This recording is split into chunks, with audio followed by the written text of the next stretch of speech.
Welcome to the Freight Project Podcast, brought to you by Cerasis, a North American third-party logistics company providing shippers transportation management, technology, and solutions. On today's The Freight Project Podcast episode, I welcome Cerasis Pricing Analyst Mark Kelley. On the episode, you'll hear a discussion between myself and Mark regarding what is the current state of freight pricing. On the episode, you'll hear more about the state of freight pricing as Mark answers the following questions. What does Mark do as a pricing analyst at Cerasis on behalf of our shipper customers in regard to freight pricing? What's different this year versus last year when it comes to the state of freight pricing, and what has Mark seen in his conversations with both shippers and carriers? How does the current state of freight pricing impact shippers or Cerasis' approach to negotiating contracts and fees with carriers? Do shippers have more leverage if freight pricing is down year over year? What advice does Mark offer to shippers who feel freight pricing is volatile and are looking for stabilization? What are the various types of freight pricing that shippers should know? With Cerasis aiding our shipper customers in securing the best pricing with the best carriers that match the best to the shipper's specific freight, how does Cerasis effectively advocate for both parties, that's shippers and carriers, to make sure all feel that the agreements signed are the best for all and keeps everyone happy? And finally, what does a freight recession mean, and does Mark think we are headed for one? And how would this impact shippers as they approach carriers for freight pricing or even look for partners like Cerasis? We hope you enjoy this episode of the Freight Project Podcast. Well, hello, Mark, and thanks so much for being on today as a valued subject matter expert on the Freight Project Podcast. As with any first-time guest, we want to know who you are and where you came from. So, Mark, please tell the great listeners out there, what do you do here at Cerasis, and what's your experience in the logistics industry? Good afternoon, Adam. My responsibilities at Cerasis are primarily negotiating pricing with our LTL providers on behalf of our clients. I work to match our shippers with the best carriers to meet their supply chain needs. And as far as experience goes, I've worked for Cerasis for a little over 14 years now, beginning in 2005. And prior to that, I spent about 15 years on the carrier side with a small regional carrier. So you know a thing or two about LTL, I'd say, with about almost 30 years of experience in LTL, huh? Put you in a good position to talk about pricing and LTL. It's an interesting market today, so we'll get into that. Now, with so much experience around the world of freight, and especially your time here at Cerasis, helping customers procure rates with carriers so that they can add those into the database so that those rates are right there for them within our TMS. Can you tell a little bit about how you go about your role and the role of the members on your team? Because it's more than just you working in the carrier relations team. What can you share that you do on behalf of our customers? Well, I'm not sure we have enough time on this particular podcast to answer such a broad question, but there's a lot that goes on behind the scenes that allows our customers to utilize the Cerasis rater. And I'll try to stay at least the 10,000 foot level and not get too deep into exactly what, the nuts and bolts of it. But I use my experience as well as that of the others on my team to build a bank of carriers that will fit the needs of each customer. And our experience over the years allows us the luxury of knowing where, the carrier's strengths and weaknesses are for each particular carrier. And one of the advantages of our growth has been that exposure to many different types of industries, giving us a diverse group of carriers that fit, those particular groups. And this comes in handy as we implement new clients and we try to benchmark against similar type shippers. Once we've identified those potential providers, we work to negotiate the best possible contracts for the customer. And then we support those in our system. Okay. Well, hey, that's a pretty good team to have, a carrier or a shipper on their own, maybe managing freight claims. They may be, working on the day-to-day. They're working with sales. They're working with vendors on the inbound side. They're, helping customer service and salespeople, get quotes for shipping for possible sales and those kinds of things. It's a busy world out there. A lot of different modes, a lot of different changing modes, like final mile is increasing in use. So it's really nice that our shipper customers have a team in place. Each of them get that working on their behalf to secure those rates and the best carriers for their profile. So for today's discussion, I want to pick your brain a bit, thanks to your experience and expertise around freight rates and the state of freight pricing. We've been pushing out some articles regarding a softening of the spot market on the full truckload side. And, some predict a lull in LTL activity compared to last year's capacity crunch in 2018. So what's different this year than last when it comes to freight pricing? And what have you seen in your conversations with both shippers and carriers? Well, Adam, as you know, 2018 was unprecedented, at least in my 30 years of being in this industry. It was several big factors came together at once around the midway point of 19. And so the phrase is overused, but 2018 was very much the perfect storm when it comes to disrupting the entire supply chain. More than anything, I believe it was uncertainty that scared everyone. And we had carriers making huge pricing decisions in an effort to create capacity and protect their level of service. One of the largest LTL carriers saw their daily shipment count spike about as much as 15 to 20%. And so they were having trouble covering that line haul. They couldn't purchase truckload power to move their freight from one city to another. So that was huge when you consider that every shipment has to be touched 4 more times as it moves from the origin to the destination. And so when the truckload market tightened so much and shippers couldn't cover those loads, they started splitting those loads between 2 and 3 LTL carriers, which meant bigger shipments on their trailers, taking up more space. And this obviously tightened capacity immediately on the LTL side. And that caused carriers to limit the size of shipments they would accept. It was something that I had never seen in my time in pricing, where they said nothing above a certain weight. The LTL carrier also started reviewing their least profitable accounts, some very large ones, in an effort to make sure they wanted to shed some of that freight or either get compensated at a fair price. So they were reviewing contracts that they had established over the years, and unprecedented for some of those large shippers, which they had never in past times had someone come to them and say, "Hey, we just don't want your freight." So many of those shippers, they had no choice but to absorb double-digit increases in 18. And it's in my opinion that the LTL carriers learned from this whole exercise, and that they probably realized that their pricing was a little under market. And, they really had renewed pricing discipline, and that's carried over into 2019. Yeah, and sometimes you need to experience a little bit of, and pardon the pun, crunch in your business to kind of get you to evolve. You have to have some sense of chaos, and at times for a shipper, maybe even carriers, and it may seem chaotic out there in 2018. But given that, and as we are into last half of the year, how does the approach in the way in which you or any shipper should think about contracts and rates with carriers change? Do shippers have more leverage if freight volumes are down? What advice, since they're not as high as last year, are shippers now more in power? What advice do you give shippers who may feel like, freight rates are so volatile, and how should they approach pricing to stabilize their freight costs long term?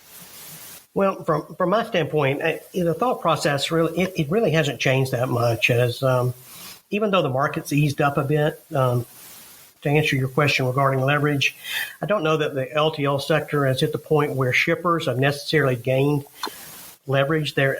If you read any of the industry blogs that's out there right now, you'll see that, hey, the truckload market definitely has a lot more capacity than they had a year ago this time, but there's still, on the LTL side, the pricing discipline's still there, and they still remember what they did to themselves back in 08, 09, and, which I felt like was just self-inflicted. And as a result of that, as they going into 19, they're very calculated in what they're doing. We have the opportunity when volumes are down we can sort of stabilize things and get our customers, they may have absorbed increases in past years that we may be able to sort of level set now, so that line's not moving up so quickly, and so we can avoid those big swings by them doing a better job and helping drive cost out for everybody, whether it's on so cost has to be taken into consideration for the shipper, for the carrier, and so we have to find ways to be more efficient, no different than any other industry. So efficiencies will help us drive the price down, in addition to the fact that the capacity is much better than it was this time a year ago. Yeah, it does seem obviously like stabilization is a quest by all parties now, that it's not a zero-sum game. They're not trying to squeeze the shippers, or the shippers trying to squeeze carriers or 3PLs or brokers. It sounds like there's a lot more working together to create less volatility based on what you're describing. Would you say that's true? Okay, that's good. Yes, very much so. Collaboration is so key. Finding ways, that's what I meant earlier by saying, let's match the best carriers to that particular shipper, because it's not always a perfect fit, and you've got to find the providers that can get, that fit inside a particular shipper's operation, and depending where their geographic location is, where they're shipping to, the type of customers they have, all of that comes into play as we try to marry up those carriers with our clients. That's perfect. Well, and I think it all comes from education and working together and knowing kind of a shared language, and really focusing on data and a fact-based conversation to get to that collaborative place. And now there's one of those things I really wanted to know, because there's so many pricing tables, there's so much math probably involved in what you do. And one of the interesting things when I came into the industry about 7 years ago was the different terms and different ways they went about contract rates and discounts and those kinds of things, right? So for a shipper out there may be some confusion when it comes to pricing, mainly because of all of those various rates that exist. There's national pricing, RFP, there's things like SAR Lite, and maybe more. So what should shippers know about those phrases, or what should they look out for? Well, it really all depends on the shipper and, their volume, their number of shipping locations. Do they have multiple shipments a day? If they, how many carriers they're able to use? Do they have any door pressure at their facility? What's it like with their personnel? Are they empowered to make, business decision, the best business decision for the company? Or are they pretty much directed to do whatever the paperwork says, or the whatever the computer tells them is the least cost carrier? All those different factors come in, and what type of pricing structure that you establish for a particular client. So, for the listeners that maybe are just sort of feeling their way through this, those shippers that have 4 or more shipments a day, especially if they move into the same geographic area, there's definitely advantages to having pricing negotiated on their behalf. There are some efficiencies there. As I was discussing earlier, we can drive some cost out by getting multiple shipments on a particular carrier every day. And so the pricing can be tailored to fit the needs of the specific shipper, depending on what their freight looks like, how it's packaged, average class and size, where it's going, type of customer, type of delivery. Whether there's a ground delivery, if it's going to a dock, if it's going to a residence, all of those factors come in. And so we really, the base rate, you mentioned Zarlite, the base rates, really, it ultimately is the vehicle to get to a net price. So we don't want to get, at Cerasis, we like to say we can, we don't really concern ourselves too much on the base rates as we do on what the net looks like. And so, because we have the ability to look at multiple different base rates in the system at one time. And so it's, if you go with a standardized base rate like Zarlite, there's some advantages to that. If indeed someone's managing it and having to support that in their own TMS. But if you're working with someone like Cerasis and you want the benefits of multiple base rates, then you can. That way, we can pair the best carrier for the shipper in that particular lane. Our team, we have tools available to us that gives us the ability to do all that for them. And so it comes in handy as we negotiate for our clients, the fact that we're able to use those different base rates with our carriers. We don't try to force the carrier to use a particular standardized rate that may or may not be a good fit for them. Well, it's interesting, and I think you keep going back to these terms: efficiency, collaboration, all around pricing, and that, one of the things that we are doing here, literally in the middle as a 3PL, negotiating those rates between the carrier and the shipper, is we're really aiding our shipper customers in securing the best pricing with the best carriers that match the best to the shipper's specific freight. But how do we then become that leader in the room? How do we effectively advocate really for both parties? Because we need to make sure that all feel that the agreements signed are the best for each and every one of them. After all, we all have businesses. We're all set up to make a profit. We're all set up also to provide sustainable solutions so we can continue to get a profit. So how do we achieve all of that for both parties, advocating almost at the same time?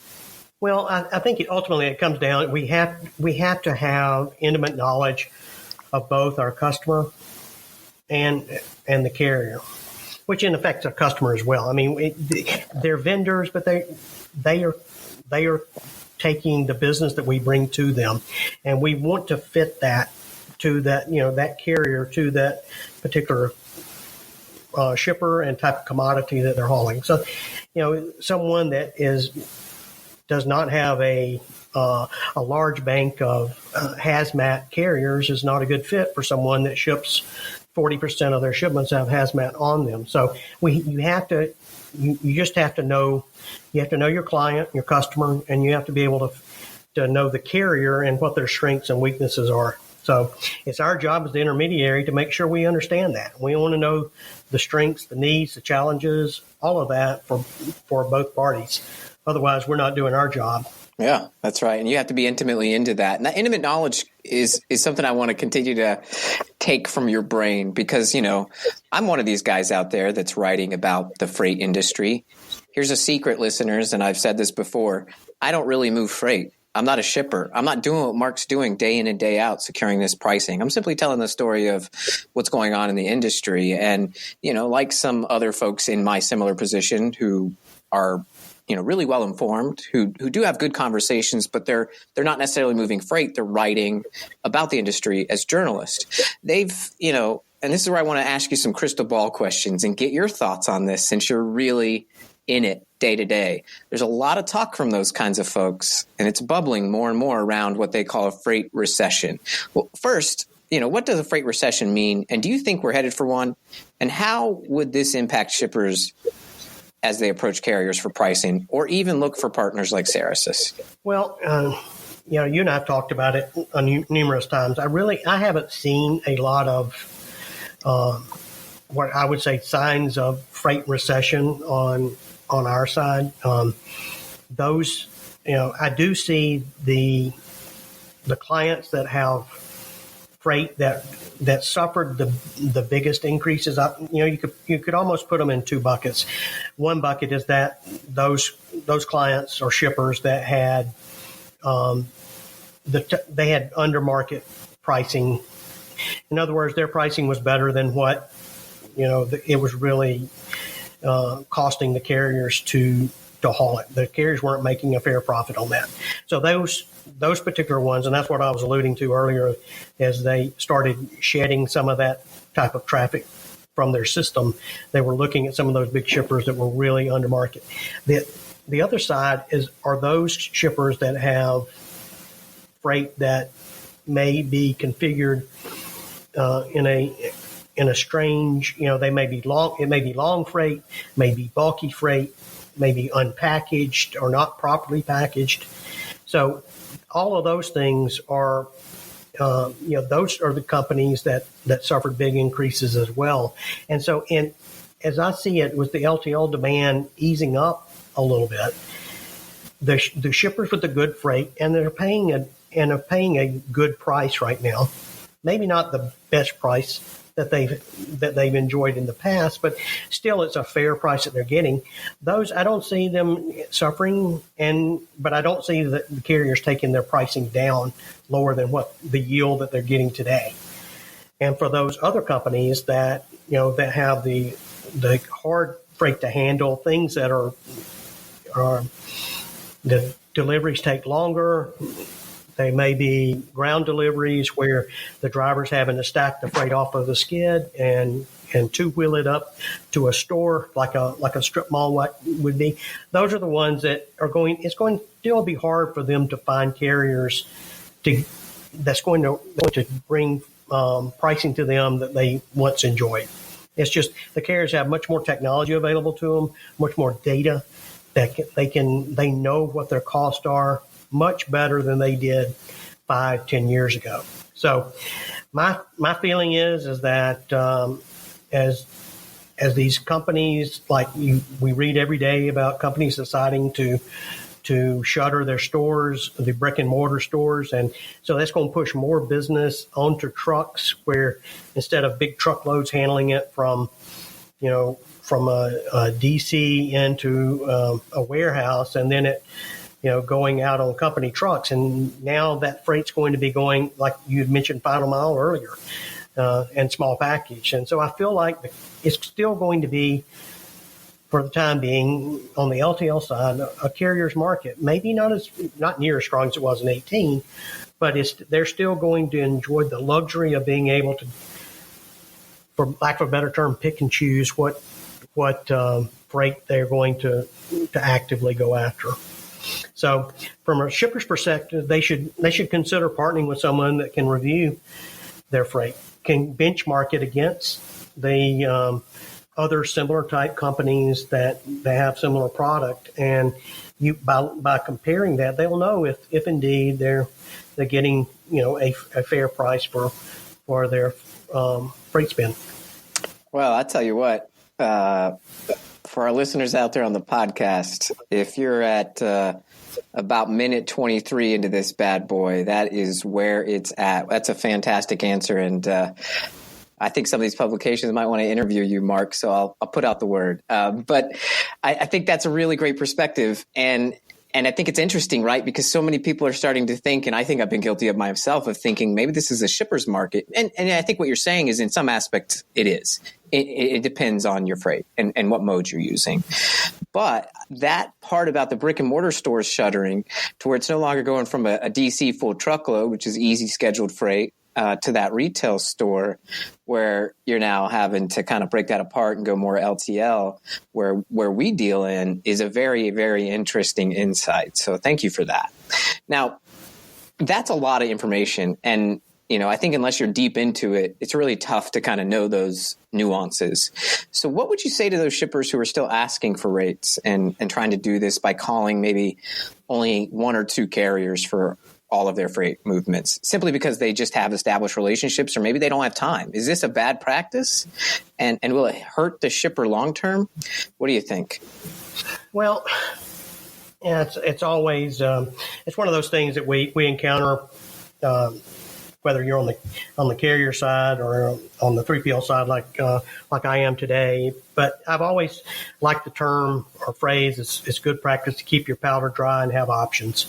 If you're not willing to keep considering the different options that are out there for you, then there's nothing to keep to sort of hold your providers at bay, so to speak, and realize that you don't want to get where you're so committed to one, have all your eggs in one basket, that you don't have the ability to move away and at least explore the market and hold those providers accountable. And it's more than just checking rates. You have to monitor other types of charges that they may be throwing your way. One of the common things that I encounter is, they want to hone in discount levels and that type thing where they're saying minimum charge amounts, yet they don't realize that they are paying a lot more in accessorial charges, high cost delivery fees. Fuel surcharge tables have gone up over the last few years. For the longest, carriers would say, we don't make money on fuel, but yet the fuel tables changed when fuel went down a few years ago. So they took those tables up. So there's, all of those things have to be taken into consideration.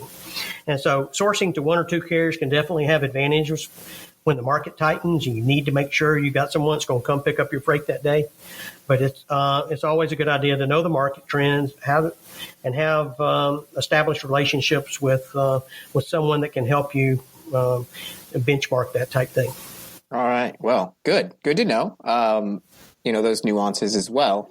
And before I let you go, I have to ask, because you are really experienced. You're having these really, deep conversations with both shippers and carriers and kind of have a good objective view. Is there any final words that you might give to shippers, some advice, so that they can be more successful in today's freight environment? Well, you mentioned that the common theme, one of the common themes that I'd mentioned was efficiencies. My advice to shippers, even in a market that may tend to be a little soft today, is to continue to make improvements in the way you do business with your carriers. Find ways that you can help drive cost out of the process. And by doing so, you're going to make yourself, to use a term that's been coined in the last couple of years, a shipper of choice. You're going to make those carriers want to do business with you. And because of that, you're helping drive cost out, whether it's through technology, whether it's through packaging, flexible pickup times, anything that you can do as a shipper that helps to drive the cost out for the carrier will help you in the long run. And as we all know, those efficiencies will eventually translate into lower rates over time. Well, folks, you've heard from the expert here, 30 years of LTL freight and pricing experience on the carrier side for half, on the 3PL side for the other half, working on behalf of our shipper customers. Just to let you know, Mark's been a great mentor for me. We work in the same office here in the sales and marketing departments down in the DFW office of Cerasis. So, Mark, I can't thank you enough for your wisdom and imparting that upon the Freight Project podcast listeners. I learned a few things, so I know our listeners are going to love what you had to say today. So we really appreciate it. Thank you. Well, thank you. I appreciate the opportunity. Absolutely. And I hope we can have you on again in the future. And for all of our listeners out there today, listening in and tuning in and subscribing to the Freight Project podcast, we thank you for your support. As always, the Freight Project podcast is brought to you by Cerasis. If you didn't tell already, the transportation management company. For everyone out there, have a great day, and we'll see you on the next one.